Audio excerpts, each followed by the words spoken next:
Hello, everyone, and welcome. Sorry for the slight delay, but welcome to our cold calling workshop today. This is a live training session, so hopefully it's going to be really interactive.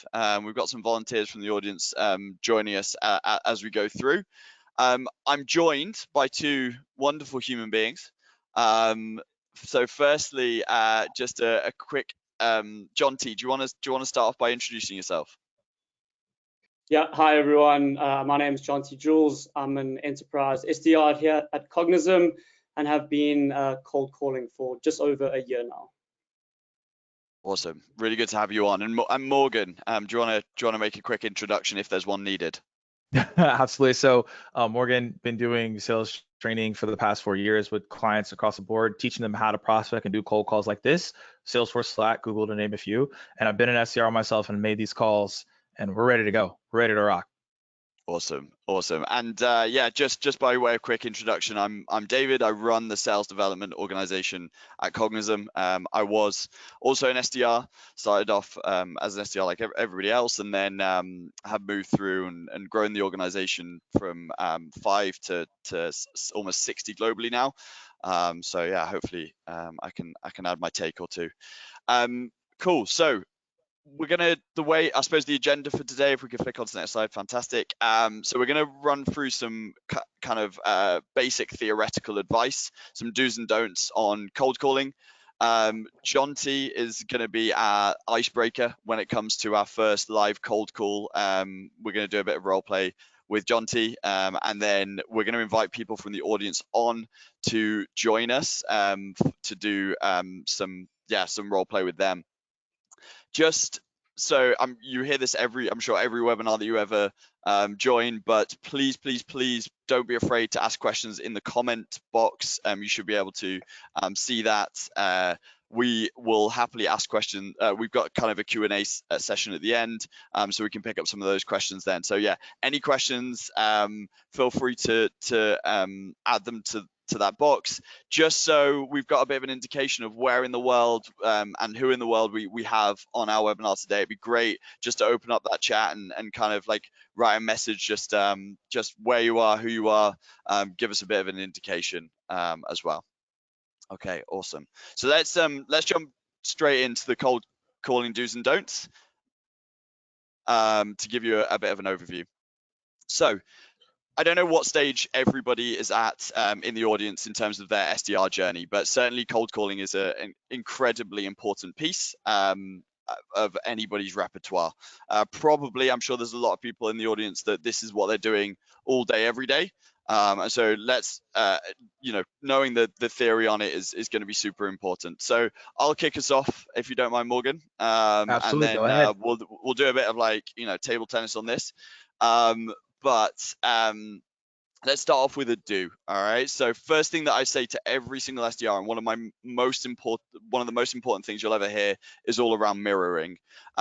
Mirroring is replicating the tonality and the style in which your prospect is, speaking and acting, in order so that we can, I suppose, engage with them in the best possible way.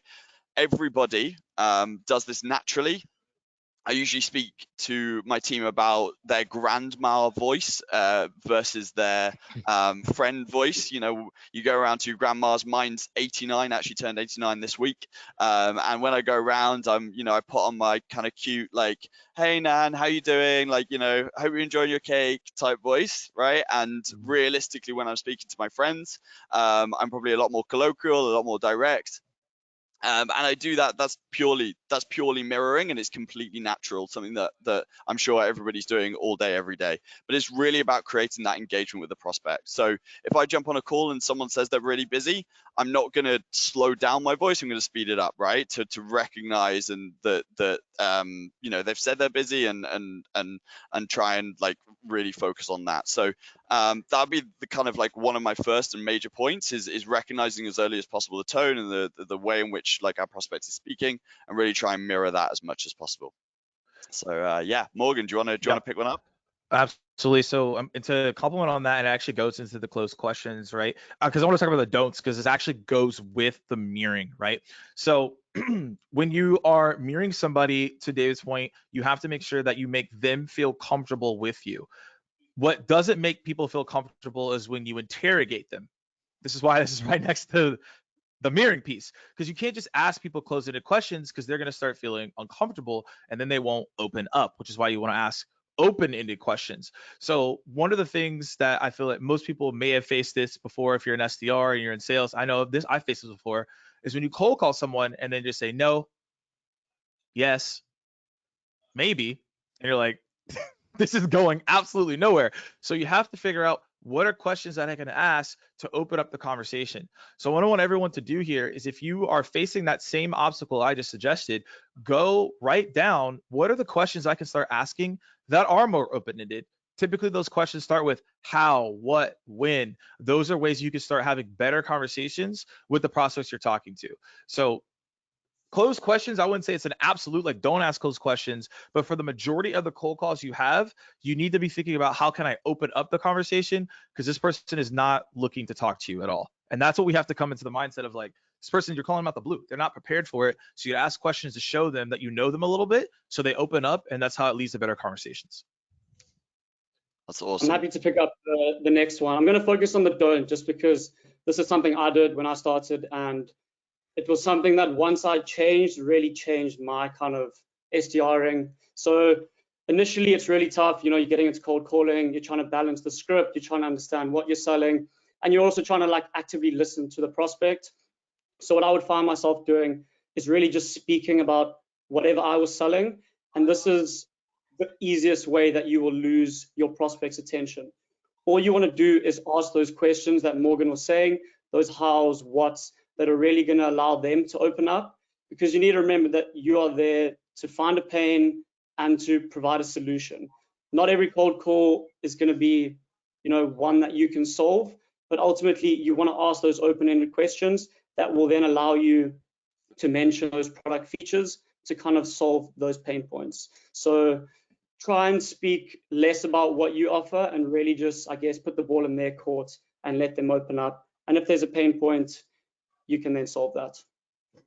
That's awesome, guys. Just really quickly on these points, like, what are we seeing as, like, some of the go-to questions to really open people up? Is there anything that you kind of, you know, maybe Morgan, just from speaking to so many different organizations with so many different scripts, is there anything that kind of, like, is a go-to? Yeah, so that, and also so that we're not bombarding them with product features. Yeah, absolutely. So the first thing that I'll say to everyone is that you have to decide what the best questions are for you. You're gonna have to actually do the work to find the best ones. I'm gonna give you some go-to ones, but the thing is, what I'm gonna give you is not contextualized, right? Because in each organization, they reach out to different people, they care about different things, and so you have to actually take the time to be like, okay, what do these people actually care about? How can I phrase questions this way to get better responses? So that's, like, the first thing I want to say. But questions that you can ask is, say, hey, to what extent is this important to you, right? You could ask that type of question. Or you could be like, hey, could you quickly elaborate a little bit more on what you said? That's a good question that you can ask as well. So the thing is, the questions are all going to be predicated on what people care about and their challenges and priorities. It's hard to give an exact question without knowing what is happening in that business. But to use questions that are, like, high level, you could say, hey, to what extent is this important? Can you elaborate on that a little bit more? Can you expand on that point? As you see what I'm doing here, I'm layering down on what's being said to ask better questions based on what they have there. But in order to open someone up, you have to know about them, and that requires research before you even get on the phone about these personas, so you can speak the same language as them. Yeah, that's brilliant. Awesome. All right, let's move on to the next point. This is a do, which is, you know, an example. Well, so one thing that you see from the top performers time and time again is their ability to disarm people on the cold call as quickly as possible. I can speak for people internally to Cognism. you can do it in a number of different ways, but one of the easiest ways, and it's something that kind of has to come naturally to people at times, is like a really good icebreaker that can make people laugh, right? So you've hopefully heard a million times, how many polar bears does it take to break the ice? I'm sure some people in the audience have used it at bar a fair few times on somewhere they're interested in, but really you want to think about, like, do I have any way of disarming prospects? We had an Australian guy, he's called Brad, shout out Brad, who used to be an SDR at Cognism, and his opening line to every single person was, hey, I know this is a cold call, you can hang up on me right now if you'd like, right? And straight away, super disarming, made people laugh. Now, other people in our organization tried that exact same line and it didn't work for them. So it's really important that you do something that is natural to you. But yeah, if you see an or if you see something on someone's LinkedIn, or and you think that you can kind of make them laugh or whatever, just some way of disarming our prospects as early as possible, don't be afraid to throw that in. All right. I think for the 1 in 10 times that it doesn't work, the 9 in 10 times that it does work, it can be super, super powerful. So yeah, that would be a key point for me. Morgan, do you want to move on to the next? Absolutely. So, I really like what you talked about, the icebreaker. One thing that we call them is pattern interrupts. Every single person here should have a pattern interrupt across the board, right? So make sure that you're focused on that. Let's talk about the product features. I like so value vomit. I don't know. I like to call it value vomit on this one, because this can happen a lot, right? A lot of people will just be like, let me just talk about all the things that I'm about. So just don't do this one. And one of the best things that you can do, right, to make sure that you add value to everyone is think about them first. Always think about what's in it for them. And every single cold call, it's like, okay, what can I say here that's going to be relevant to this individual? And like really think about that. Because then when you lead with that person, it changes it. So an example, you could be like, hey, the reason for my call is we've been working with people like yourself, and these are things that we've been helping them with. Or, yeah, we've been assisting organizations within your space, and these are the things that we've helped them with. So when you change it to about them and then product, it changes it, versus we're the leading provider or we're the best in the world. Like, nobody cares. So you have to switch that up to be like, what is it in it for them? Okay, we've been working with people in your space, great. Or, hey, we've been helping people like yourself, and this is what we're seeing, great. I'll add one tip here, and then we'll bounce to the next point. This is a word that if you use this as an SDR, use this as a sales rep, you will book more meetings. I can guarantee this. So the word is typically. Now, why? You use the word typically because you want people to feel comfortable that you've done this before with other people. And naturally, most people don't want to break the rules, and they want to follow what everyone else is doing. So because of that, if you use the word typically, it's as if you've done this 1,000 times, which you probably have if you're necessarily calling a lot of people. So if you start off the call saying, hey, the reason for my call is typically when I talk to directors of sales, we've been working with them on how to increase their pipeline and how we do that. And then you go into your product. Say, hey, how we do that is we give them training, we have a product, we have a data tool, whatever that may be. If you focus on using the word typically more, you'll start noticing that people are going to be more drawn into you, and you're going to have more engaging conversations because they're going to be like, you've done this before. When you come off as like, we're the leading provider, we're amazing, we're on the 50th quadrant of whatever, Gartner, like nobody cares about those things. So then they're just like, it is what it is, versus changing it to be like, it's about them and how I can serve them across the board. So that's kind of like in tune with the value piece. But that's one thing I want everyone to pay attention to here is don't lead with product, don't dump on people, don't value vomit. Come with a reason, say, hey, typically this is what I'm seeing. It makes you come off as a trusted advisor and a subject matter expert to the people you're talking to. Sure, it's social proofing, right? That word typically as well. It's if they're feeling it, but you're saying other people are feeling it, then it's creating that like empathy across the board. That's awesome. Absolutely. Okay, John T, when we were brainstorming this, you wanted to throw in there that a concept of don't lie, which salespeople sometimes have a reputation for. So do you want to quickly comment on that at all? Yeah, so I mean, I don't want to say I've found myself in this position before, but when prospects ask you a question and, you know, there's not going to be everything you know about your product, the best thing to do is just to be honest. Like, sales is about transparency for me, and it's really just about saying, look, I'm going to be completely honest with you here. I don't actually know the answer to that question. I'm more than happy to find the answer out and get back to you. This, I guess, builds trust, which is extremely important, and kind of loops into just the thing about commission breath above. And this is something as a salesman you don't want to find yourself doing. You know, come the end of the month, I've been there, you need one more meeting to book. You now just start kind of pushing the prospect. And this loops back to building that trust. You want them to feel comfortable into agreeing to wanting to learn more or showing interest into your offering. So never lie, be honest, just say, hey, look, I'll be honest, don't know the answer to this. More than happy to find it out, and I can come back to you. That way, you know, you're always on the right foot with the prospect. And I think just moving forward, they're going to feel more comfortable opening up to you and I guess engaging in more communication further down the line. That's Yeah. awesome. Yeah. Sorry, Morgan, do you have? No, I was just gonna agree. It's like, I don't know if anybody in the chat wants to put like a 1 real quick. I'm just actually curious. Anybody in the chat, like, you're 4 months, like you just started or to 4 months in your role, like you're brand new to being an SDR. Anybody in here, like, just put a 1? I'm just curious because like this is a game changer. I want to see if anyone is in here like brand new, like new to SDR world. This is a new for you across the board. Well, if someone is, or obviously you're hiring people, this will happen. One of the key elements is like using that, what Jonty said, especially if you're new, to be like, hey, like, I don't know the answer. However, I know someone who knows the answer. My account executive. Let's schedule up a 30-minute meeting with the account executive.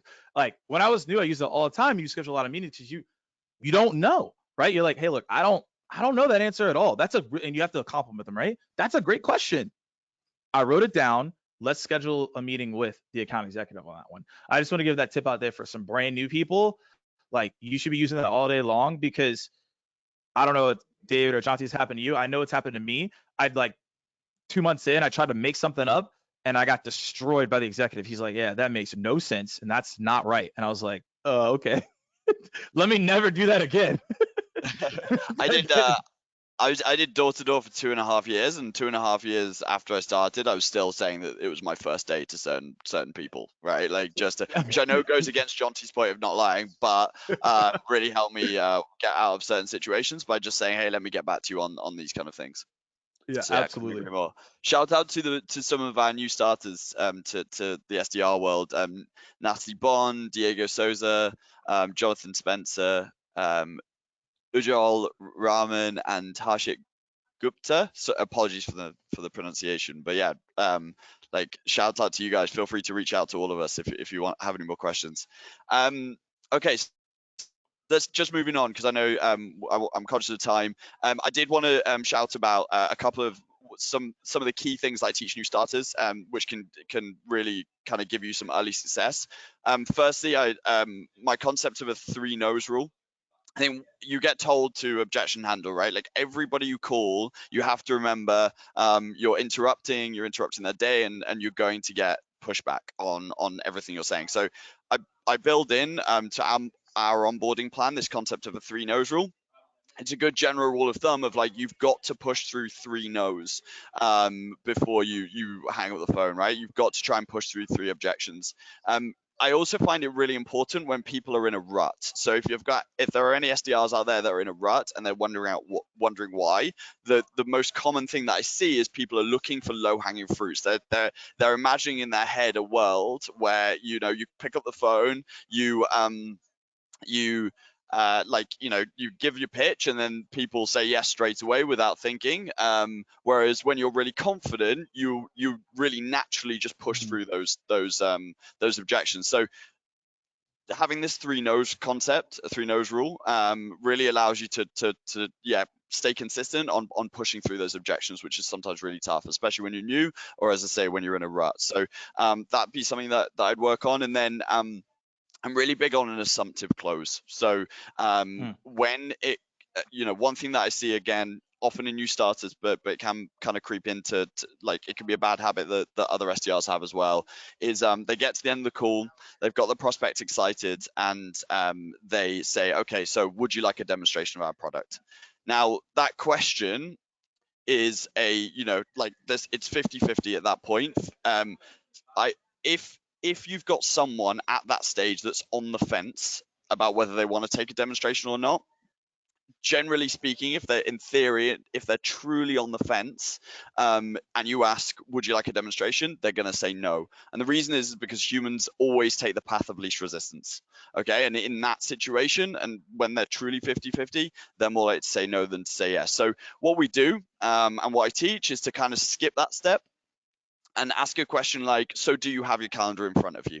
Right now, everybody has their calendar in front of you, and then those 50-50 people, they're more likely to say yes, and then, in doing so, they've essentially accepted the demonstration. So really try and focus on, and your requirements in terms of that next step as a sales development rep will change across the board, but really think about how can I do it how can I make my close more assumptive, and therefore like just increase my chances of a positive result from it. I absolutely love that. The 3 no's is key. That even flows right into, I know we're going to get into the live piece here. 3 no's is what I tell people all the time as well. We're heavily aligned on that, and it leads right into like the objections, right? It's like ignoring prospect objections and just not saying anything, because it's very easy to even hear an objection and then just hang up, right? You're just like, I don't even want to do this right now, right? It's very simple to do that when you have to go with the 3 no's. And what I tell people when it comes to objections is you to really embrace the no's and then figure out what to say and do active listening is you have to pause. So when you get an objection, this is for everyone, I'd write this down, like take like 1 to 1.5 seconds and just pause. This is going to feel like eternity for most people. You're going to be like, I don't know about this, right? Like it's not going to be right exactly how you want it to be, right? Because it's going to be uncomfortable. But the whole thing, right, is you want to be able to pause and then handle it. So someone just threw an objection in the chat. Let's just do this live, right? If someone's like, hey, I don't have time right now, I'm going into a meeting. Let me tell y'all the real thing here. When someone says that, most likely it's probably not true. There are instances where it could be true, but most likely it's not true, because like, why would you pick up the phone if you're going into a meeting? Like, I probably am not going to be doing that, right? If I'm busy, why would I pick up the phone? Like, just think about how people answer certain things and they don't make sense. Like, if you don't have time, you wouldn't pick it up, right? So one of the best things you can do, even I saw this on Not Interested, I'd be curious to hear other people's thoughts before we go into this exercise, but when anyone says at the beginning of the call, not interested, I don't have time for this, I'm heading into a meeting, I don't really care what they say, this is all you have to say to them, and they will allow you to have this time to schedule the meeting. I'd be like, hey, yeah, can completely understand that you're busy right now. However, all I'm asking for is 30 seconds of your time. And in that 30 seconds, I'll explain to you what we do over here at JV Sales. And if that's relevant in any way, we could put time on the calendar to call you when you're prepared for it. Or if not, you can hang up on me. Does that sound fair? And the reason that works is because every single person that answers the phone has at least 30 seconds to talk to you. Otherwise, they would have not picked up the phone. Also, you notice at the end, I said, does that sound fair? No one wants to be unfair, so most people say that's fair, that's fine. If I can get my value prop done within 30 seconds, should be 20 seconds, and they agreed to it, guess what? I just booked the meeting and I didn't have to deal with any further objections. So if you're struggling with, hey, I'm heading to a meeting, I'm not interested, I don't want to talk to you, you need to just take a pause and then say what I just said. That's how you handle that. I really love that, Morgan. I think it goes back into this point of being disarming when you first start your call. Like, there's nothing like you're not.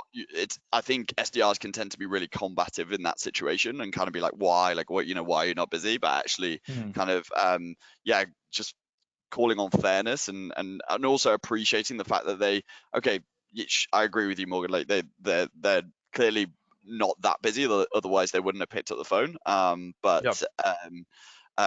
Still recognizing that they are probably busy people and they probably don't want you to be there, but all you're asking for is 30 seconds, I think is extremely disarming in that situation. So that's really great.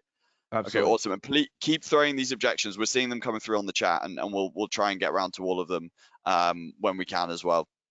Okay, and then Jonty, I don't know whether there's any more that you want to pick up that we haven't covered already. No, I think that's pretty much covers a lot of really good tips and tricks, and then things really to eliminate. I think an important thing is not always to focus like on the do's, but to really just eliminate the don'ts, and that will help you a lot, like just in the cold calling. So yeah, I think that's really that's all for me. Okay, great. I'm thinking maybe just quickly, because there is only 2 more at the moment, we just talk through some of these other objections, because I suppose that early objection handling is something that we've been focusing on. So Morgan, I don't know whether you just want to I'm just trying to find it here, but just the early ones of not interested. Is this a sales call? Like I think Yeah, Sandy we could put go that into in the chat. Yeah, absolutely. So let's see so not interested. There's context around not interested, right? So if you got it at the beginning of the call, because some people you're gonna say hi, my name is, and they're gonna say not interested. Now our first instinct is to say not interested in what? I didn't say anything yet, so, right? Like nothing happened, right? But you don't want to say that. It's not gonna work. You're gonna say what I just said earlier, right? Now, if they say not interested after your value prop, then first and foremost, you probably need to evaluate what your value prop was, because if you're getting not interested a lot, that means what you're saying isn't clicking, right? Then this is what you have to do, is you have to pivot and you have to bucket them, is what we call it. So if someone says, hey, I'm not interested in that, you could be like, hey, like, sounds like this might not be one of the priorities right now. I know that the most important thing when I call people is timing. Typically, when I talk to a VP of sales, they deal with these 3 things, X, Y, and Z. Is that currently on your radar, or am I just completely missing the mark here? So what I'm doing is showing them that, like, I have this piece of the value prop, right? That part didn't work. But as you all know, there's multiple different ways that a product can serve somebody. So what I need to do is figure out, okay, he's not or she not interested in that. There's other things that they probably could be interested in that I offer. So I'm going to bucket them on things that I feel like that typically they could be dealing with. If they tell me, yeah, it's one of those things, then I could insert a new value prop based on what they're now interested in. So that's how you handle that objection. Now, let's go to the other one is this a sales call? Now, this one's interesting. Everyone handles these things differently. This is how typically I handle it. I'll say, hey, this actually is not a sales call. The reason for this call is to see if you're interested in getting on a sales call. So look, I know I'm calling out the blue and you're probably not comfortable with taking cold calls at all. I completely understand that. All I'm asking for here is 30 seconds of your time, nothing too crazy, just to quickly explain what I believe might be able to help you in your organization based on what I've done research on. And if that's not interesting to you, it's okay to tell me no and we can part ways. Does that sound fair? So you notice I pivot back to the 30 seconds, but I still address this as a sales call. Because ultimately, it's not an organized sales call. This is just me calling to see if there's interest to actually get on the call. So those are typically the ways that I handle those objections. That's awesome. Yeah. I think there's one more objection that was thrown in the chat earlier. Let's just quickly address that one, because I think it calls on one of the points that we haven't raised on this do's and don'ts page. Philip raised, we already have a similar product in place. Now, I'm sure, that's a whole webinar in itself. It's talking just about how to handle competitors, right? But really, that's a competitor question. One of my don'ts was don't forget your tonality immediately after receiving an objection. It would be really easy and to straight away be like, oh, and that can kind of be the instant response. My immediate response to anybody that says that is perfect. Okay, like every single time I want to find out all about their vendor that they're using currently. Hopefully I've learned my battle cards really well, and I know how to and I know I have really good knowledge of the space, and I know how to combat everything. But one thing that we talk about a lot in Cognism is the concept of don't call anybody's baby ugly, right? If they've got another vendor and they are enjoying it, the last thing I want to do is be like really combative around it and kind of get into an argument. So I'm going to say perfect. One thing a lot of kind of new SDRs struggle with is when they do say how good their vendor is, and that vendor is a competitor of yours. A question that we've been using recently to insane success is simply asking the questions, okay, and on a scale of 1 to 10, like how would you rate your current vendor? a lot of the time, or 90% of the time in that situation, they will say 9 out of 10 or 8 out of 10 or 7 out of 10. And then you simply ask the question, okay, what would make it a 10?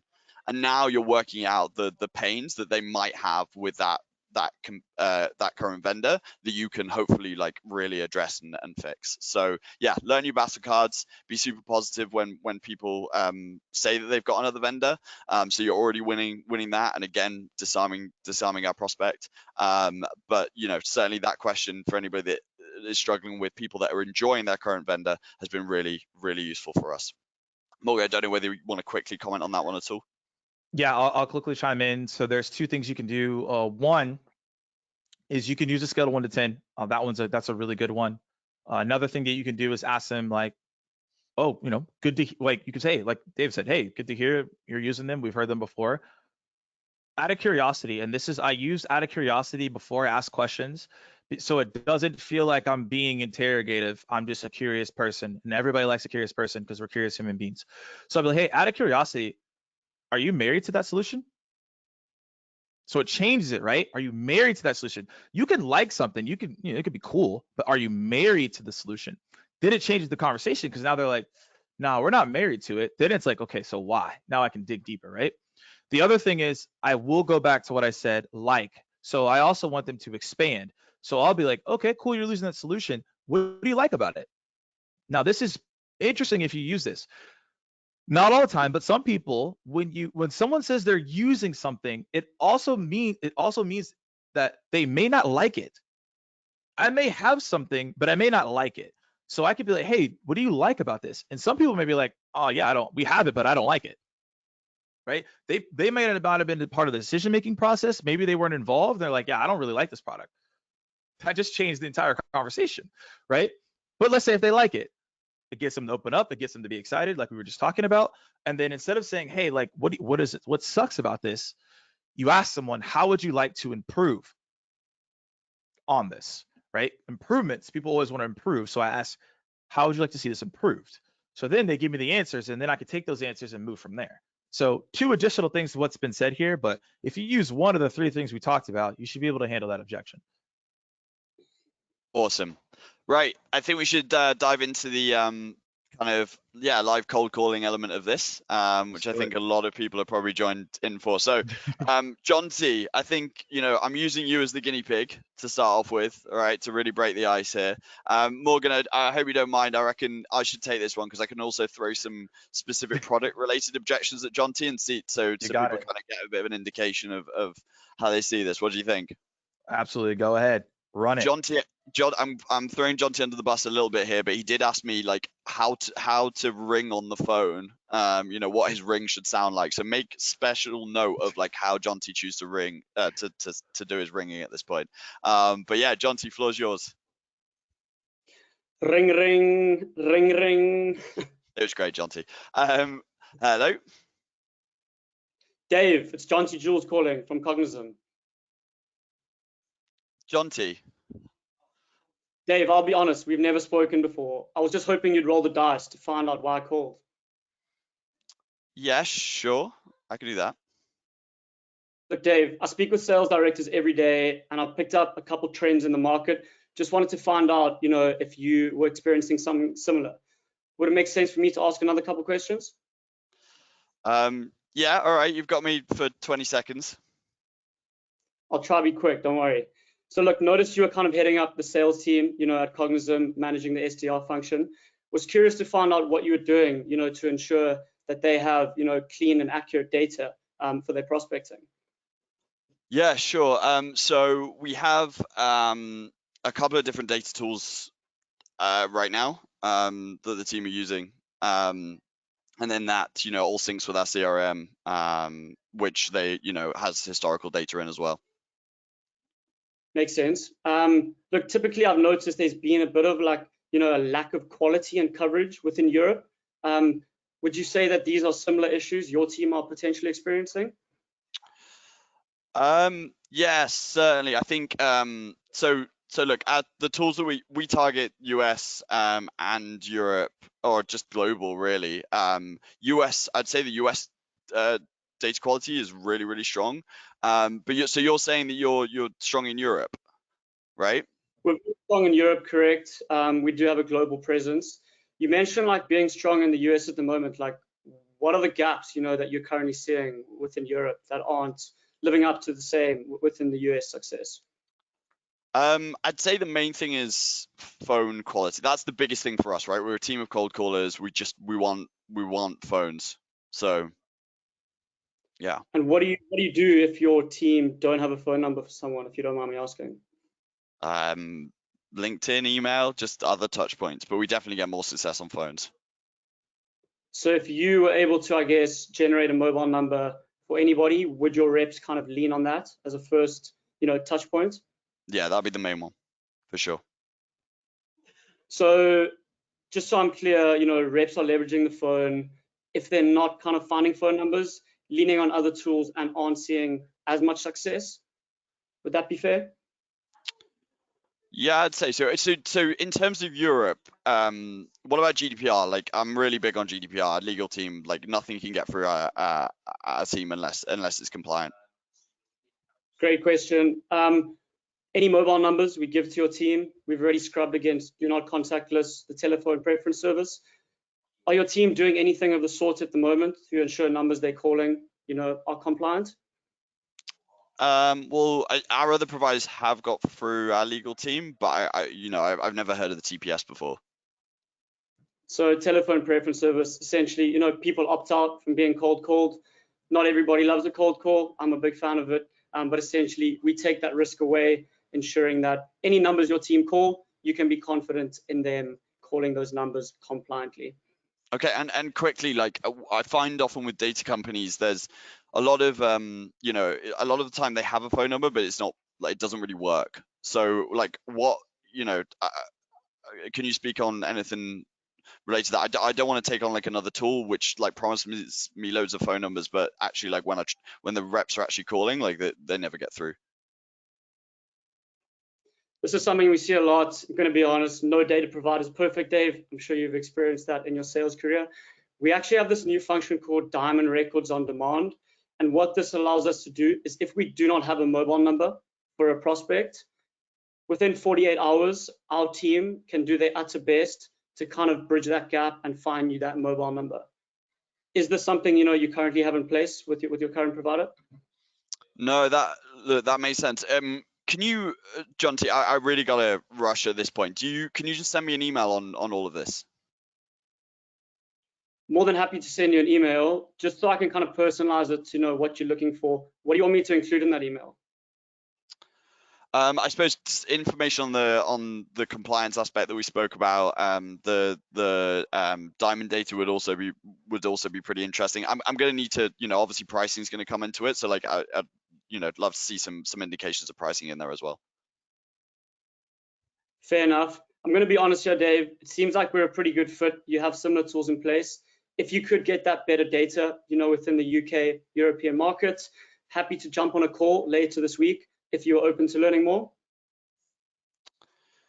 Yeah, sure. I mean, like, I'd probably need the email first. But like, we could think about a call afterwards. We can do that. I mean, typically, I'd like to pencil in some time. If there's something you don't like from the email, we can always reschedule that or move it. Would that make sense then? I'll follow up with an email and then we can put some time in for the back end of the week. Sure, that makes sense. Just looking at my calendar, does Thursday afternoon work for you?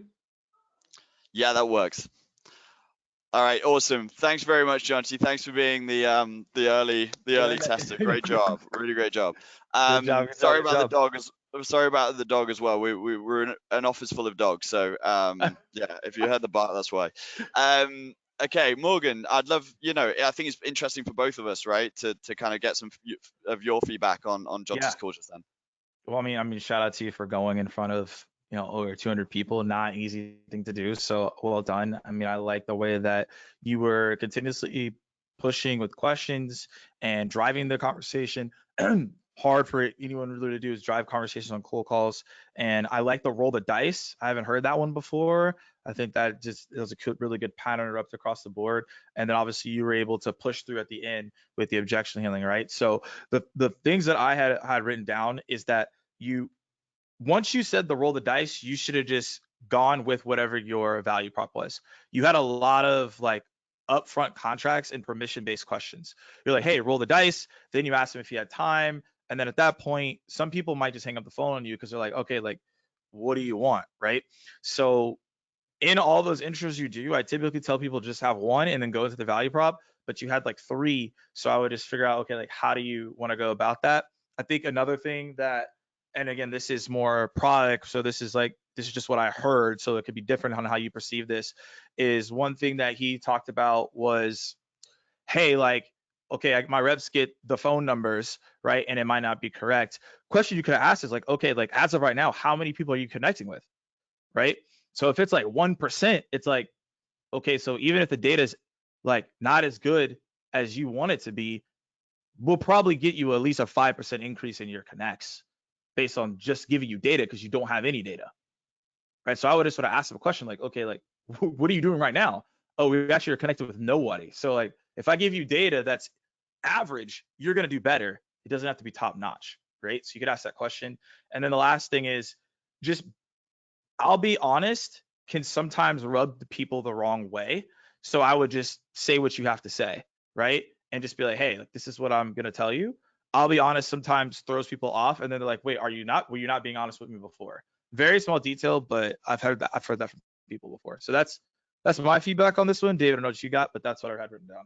Yeah, look, I'd echo a lot of what you said, Morgan, especially that point on quantifying statistics when it comes to objections. I think it can be super powerful, and we can really draw on that later on in calls, and is actually really important for anybody looking to become like an account executive or move down like an account, but like a closing pathway. That can be a really it's going to be even more important then. So it's a good habit to get into, like when you're in that sales development space as well. But yeah, look.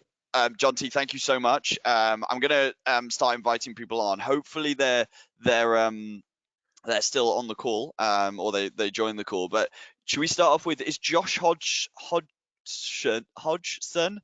around? Can I don't know whether Ashley on Cognism side can bring Josh Hodgson in.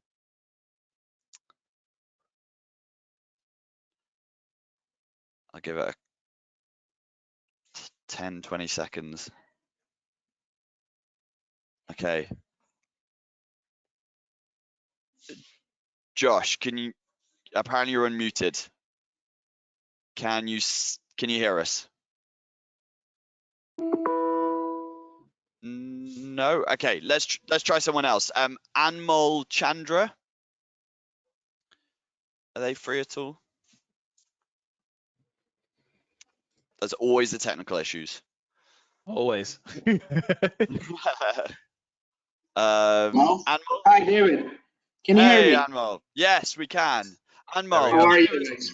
Really good, thank you. All the better for hearing your voice. Anmol, Great. can you give us a quick introduction, and then like, why don't we do some role play with Morgan?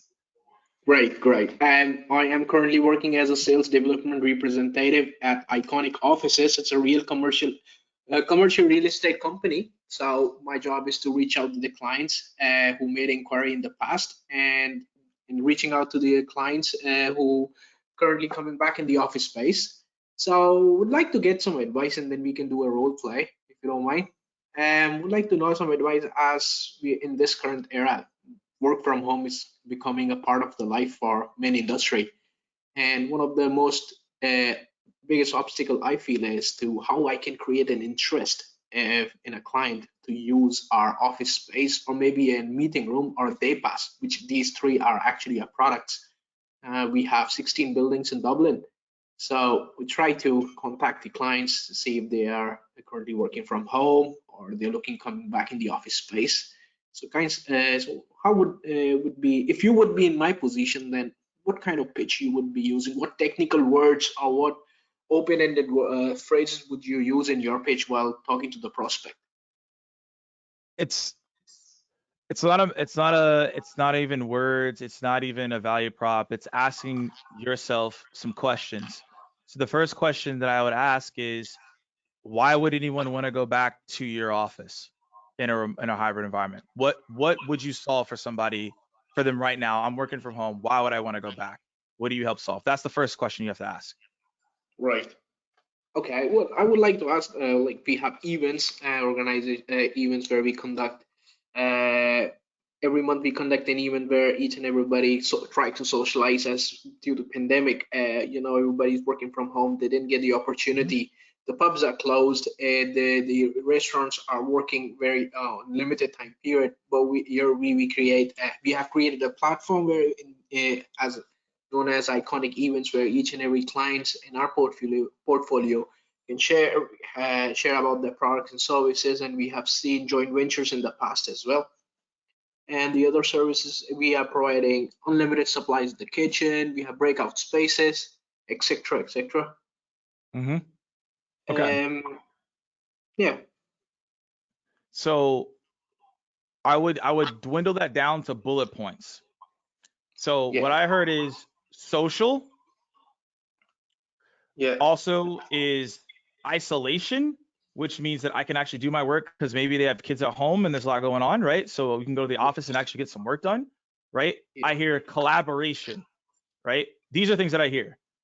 Everything else is a lot of, basically is a lot of fluff overall. It's like, okay, that's cool, but you have to figure out, like, what do I want to be able to help people solve? So working from home, what am I not getting? I'm not social with other people, right? Don't get in isolation to finish my work because I got a dog, whatever, kids running around, I can't do it. And then also Yeah. I could collaborate with people that are in my space. Those are the three things that you're selling. So then it's like, Well, okay, if I'm selling those three things, then I have to hammer those home to bring the point in. And that's what I would tell you. I mean, you all could chime in too here on the panel. We can go in the call, but like, that's how you have to think about these things. Like, how do I get someone's interest? I got to figure out, how am I actually helping them? Like, it doesn't matter how many offices you have or the awards that you've won. Nobody cares. What I care about is, how are you going to help me?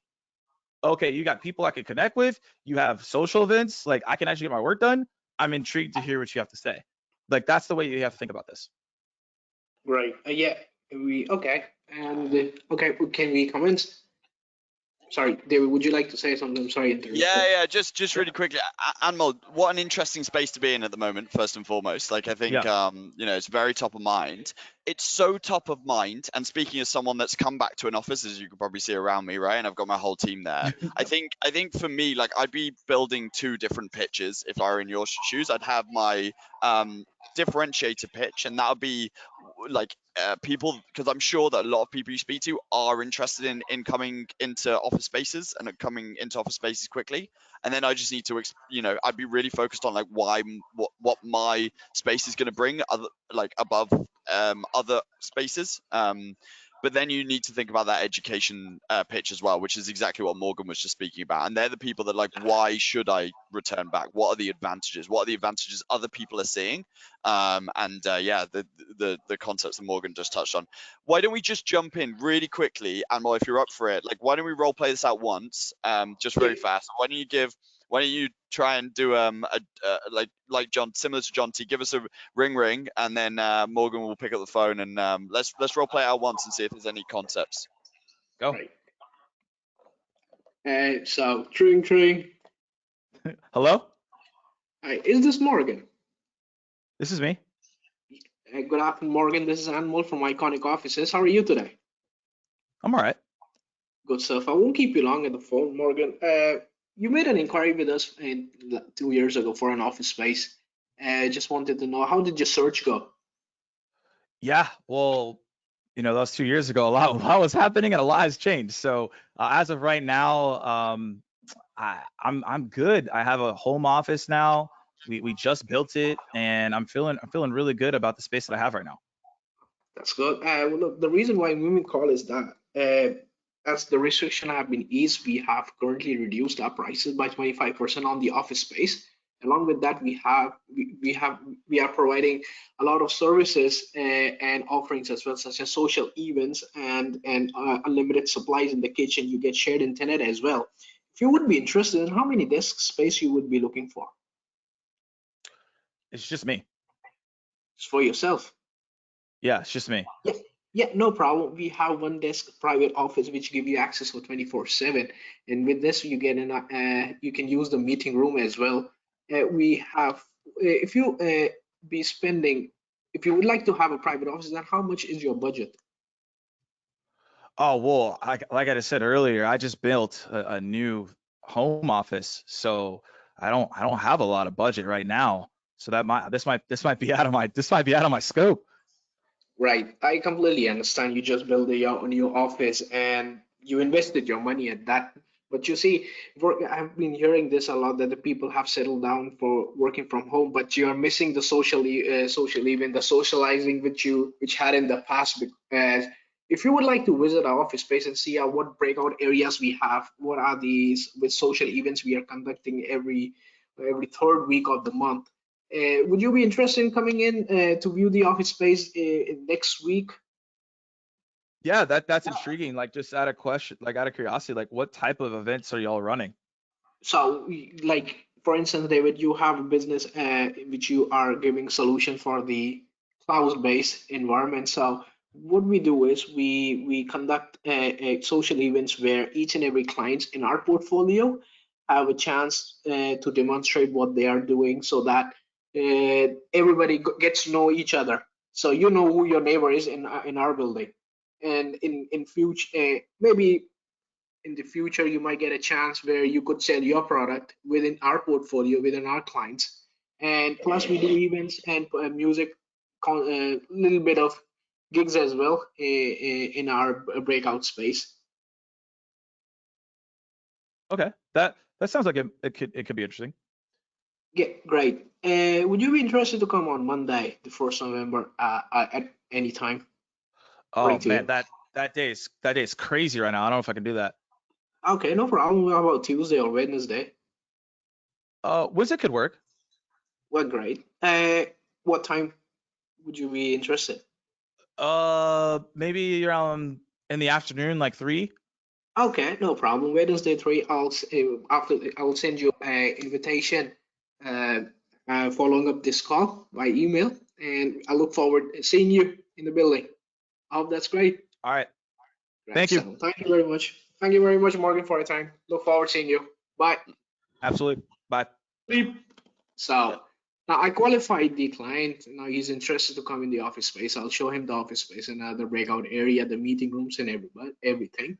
Now it depends that after sending the proposal, will Morgan be considering the taking the office space? Okay, so I think we're really concentrating on the cold call here first and foremost. Amol, thank you so much for sharing, because it's super brave in front of so many people to do that. Absolutely. So firstly, I thought it was, what really resonated with me was when you were talking about the advantages of you kind of created this emotional experience for the prospect when it came to kind of like networking again and socializing again and creating, like, having this like community atmosphere. My immediate thoughts, and Morgan, like, obviously definitely add to this, is that I feel like we could have led with those, like, creating that emotion. We started off the call talking a lot about kind of the Wi-Fi and really just like almost a product sell.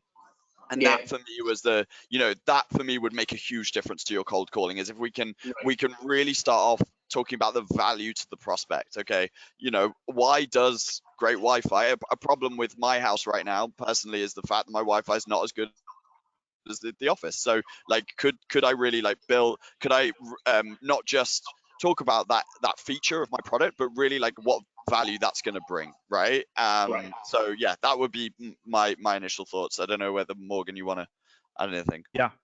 So in this conversation, there's two main things, and I want to double click on what David said because he's absolutely right. If you would have led with what you talked about with the experience of the office space, the social piece, even when you said I can show my product to other people, if you would have led with that, that would have completely changed the entire conversation. Because the first thing you said, I wasn't really interested in. I was like, okay, like that's cool, but like doesn't really matter to me. The other part was critical. And so like the second thing that I want to tell you is when you finish statements, you want to lead with a question.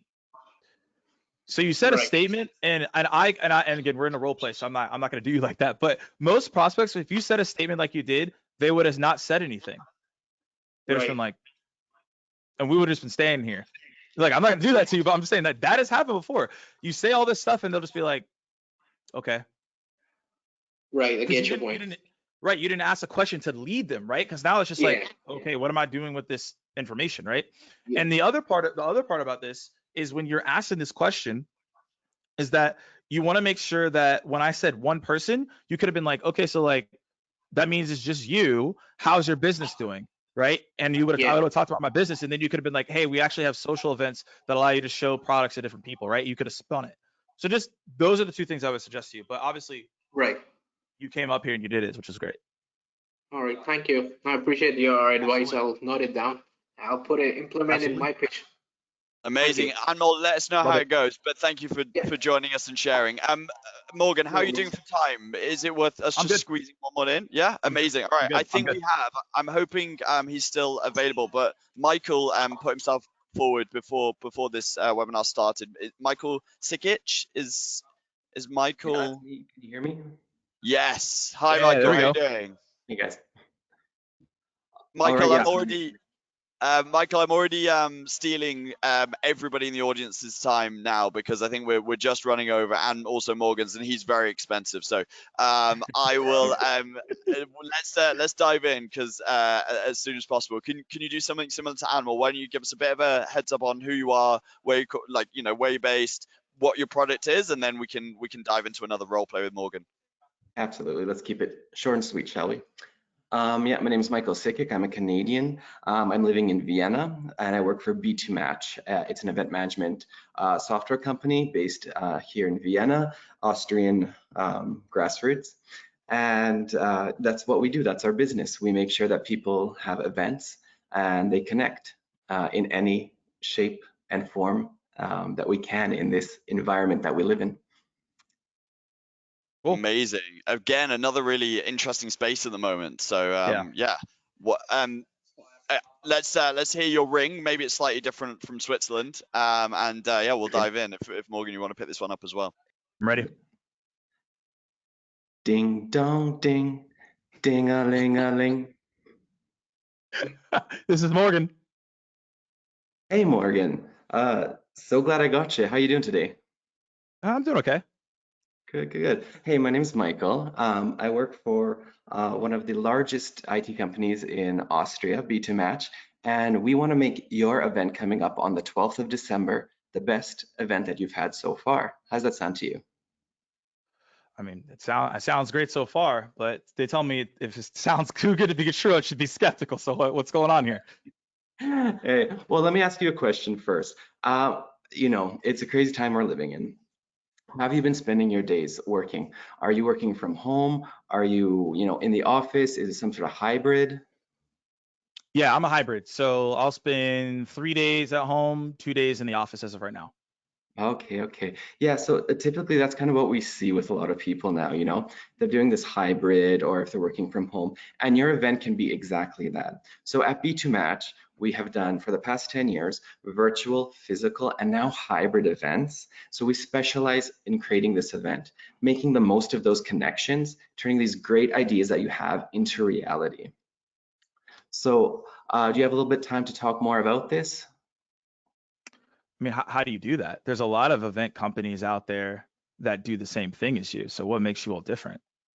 Well, we've been I guess the trailblazers in event management. We were out there before anyone else. We have a strong connection with the EEN, that's the Enterprise Europe Network, and that's kind of what we kind of based our business on 10 years ago. So we have this know-how and this experience and this knowledge of what actually works in an event, how we can get these people to connect. One of the typical pains we get from event organizers is that participation and the engagement of their participants is low. So one way that we can kind of foster that with our platform is by giving you the opportunity as the organizer to impersonate these participants that you have in your event. So you can go into the platform as, let's say, John Doe. You can get him into events, sign him up to things. You can have him actually make these one-to-one matchmaking connections so that when John gets onto the platform, he says, hey, this is great. All this stuff is already ready for me. I just have to click and go. How does that sound to you? That sounds cool, but it's not really what I'm interested in when it comes to my events. Okay. What would you say is what you're looking for in your events? What's the critical? I think the critical piece across the board is when we do events, everything you mentioned in terms of the personation is cool. We just want to be able to get as many people there as possible. How do we drive demand, and how do we make sure when we drive demand that we can capture those lists and send them out in an effective manner? That's really the main thing we're focused on right now. Okay, yeah, so definitely with our platform, we have a few options there for you. One of them is our notification system. So essentially when you have an event with B2Match, you get an event platform, an event website. From that website, you get to send out your messages to whoever you like. You can import lists from previous events or an Excel file, and then you can contact your participants that way. We also have an upcoming events page on our own website, so that kind of gives you a little more traffic on your page. Other than that, there's also our marketplace, which generates a lot of buzz for participants and other kind of or companies and organizations to create things that other people can see. So then that really kind of gets people in this zone of looking at your event and seeing what you have to offer and why they should come and attend your event. Okay. Anything else, Morgan? What else would you like in your event? Yeah, I mean those are the main things. I mean, really, we're just trying to drive as much attendance as possible. But look, you've given me a lot of great information. I just want to be able to absorb all of this. Is there like information you can send to me, and maybe I could talk to someone on my team about this? Absolutely, Morgan. Why don't I just confirm your email, and I'll send you an email after our chat. There'll be a lot of links on there to have even more information than what I've given you. And then I'll also have a meeting link in there. So whatever works for you, let's maybe set up some time, have a video call, and then I can actually show you how the tool works, because it's, I think, the best when you can actually see how the platform works firsthand. How does that sound to you? Yeah, absolutely. Awesome, Morgan. Well, it was great chatting with you today, and hopefully we can connect soon. All right, thank you so much. Very great. Bye. Bye. Awesome. Thank you so much, Michael. Pressure situation. It was did a really really great job. without showing you my platform. Morgan, do you have any immediate feedback? Yeah, so I mean, first and foremost, very knowledgeable about the product, right? I mean, that's hopefully everyone like really understood that, like how knowledgeable you were about the product. Like that's like the battle itself, is actually being able to articulate what's going on across the board. And I think you actually had a really good flow, and you have a really good inflection in tone and voice. That's also critical when you're doing these calls. I felt like we for time's sake, that's why I cut you off, but like we could have kept going on that call, right, if we wanted to. It's just like your pace and your tone. I think ultimately, like the one thing that I would tell you is to cut out as much jargon as you can. So when you say like largest or we've been a trailblazer, these are things that I absolutely don't care about, and your prospects don't either. So those are things that I would just throw out, because the information you are providing would lead me to believe that you are the trailblazer. Apple's a great example. Apple never says we're the trailblazer. You know that they are. Like, it's not a conversation. Like, we know that, right? Nike doesn't say that. We know they're the trailblazer. So you don't have to say it to say that, hey, we are. It's just like the information you give me leads me to believe that. So that's what I would tell you, because you gave me a lot of good information. It's just taking out the jargon, asking some questions in the upfront, and all the points you delivered would have been relevant, because the first part you talked about wasn't relevant to me, and then we had to pivot. But you did a good job pivoting there. But David, I know we're like over time, but I know you can wrap it up. I know. Yeah, like really quickly, I picked up on exactly the same things Morgan did. I thought, quick question, Michael, do you get a lot of people that say, can you send me an email on this, or like ask for more information, like in follow-up? Typically, we just send out emails after our follow-up call and give them the information. Yeah. So that's your natural next step anyway. Yeah. Okay. I actually think you could reduce the amount of effort that you have to do on there by keeping things more concise. I find that people that tend to just, you